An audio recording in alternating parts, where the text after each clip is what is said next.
يعني هذا المفتاح قصصه أكيد بصدق بشي حصل معي أنا، مش أخذته هيك عنوان بسيط. نحن لما انطردنا من فلسطين بالإرهاب وبقوة السلاح وبالمؤامرات علينا، كل واحد على أساس كانت المؤامرة الدنيئة الرهيبة حطوا للشعب إنه أنتوا خلال 10 أيام راجعين. فقامت الناس، أكثر الناس، بما نحن هذا المفتاح، أنا بدي أحكي عن حالي، سكرنا الباب على أساس إنه نحن بعد 10 أيام راجعين نفتح الباب ونفوت.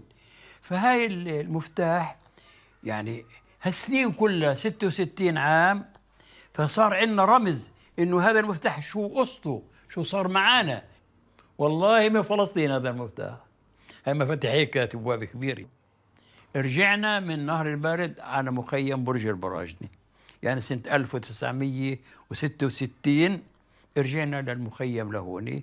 كانت البيوت شوادر، بعد الشوادر صارت زينكو، الذروة تقرب زينكو، تحسن الوضع.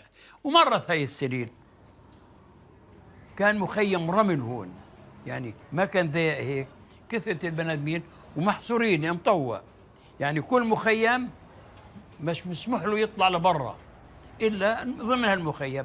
صارت الناس بدها تعمر فوق بعض، يعني انا عندي 4 اولاد، وين بدهم يسكنوا؟ صار فوق بعضهم البعض. فهذه قصة المخيم. يعني انا ربيت اولادي، ربيت 4 اولاد و3 بنات، بالمدرسة يتعلموا شيء وانا اعلمهم شيء عن فلسطين. فلسطين الأرض الثمينة الغالية اللي احنا فقدناها اللي كنا عايشين حياة فيها حياة سعيدة، حياة بكرامة. كنت أعطيهن شو هي فلسطين وشو بلدي وشو نحن.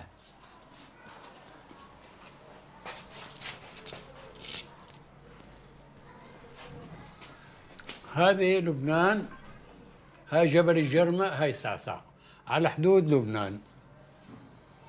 هذه بلدي، راجع يا فلسطين، راجع بيت الحجر والطين، راجع أزرع ورد وياسمين أسقيهم بدمع العين. راجع يا فلسطين. يعني فلسطين بعد هالسنين اللي مرت هاي، كنا نتمنى على اليهود مثل ما كنا نحن عايشين احنا وياهم قبل ما نطلع من فلسطين. اليهود اللي كنا عايشين احنا وياهم كيف كنا نعاملهم معاملة طيبة، ما في فرق هذا يهودي وهذا عربي وهذا مسلم وهذا مسيحي. فلسطين هيك كانت. كنا نتمنى انه نتم نحن وياهم عايشين بامان باطمئنان، وما يصير الشيء اللي حصل معانا ومعاهم. استهني نحن هاي المقاومة اللي اسا ظهرت وثبتت بأرضها، لأنه أخذوا درس مننا، ثبوتهم بغزة، لأنه يفضلوا يموتوا، لأنه نحن لو بنعرف بده يصير فينا هيك كنا متنا بفلسطين وما طلعنا.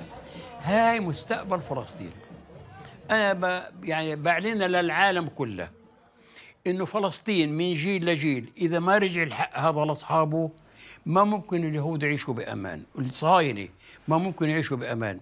أما إذا نحن بنرجع بلادنا وبننسى الماضي وبنعيش احنا وياهم، ارضنا ترجع لنا احنا، ان ارضنا ملك ابائنا اجدادنا، ملك. هي حدود لبنان، في معنا بريطانيا بتعرف هاي التواريخ كلياتها، بتعرف انه هذا الحق لنا. اما يسلبوا ارضنا، يسلبونا ونعيش بالظلم وبالحرمان وبالذل وبالظلمان. لحد الان نحن ممنوع واحد يشتغل شغله بلبنان وباي بلد، ويعني شايف احنا كيف مشتتين وعايشين بالظلم. فمستقبل فلسطين بدامنا مهجرين نحن، ما في استقرار لا إلن ولا إلنا.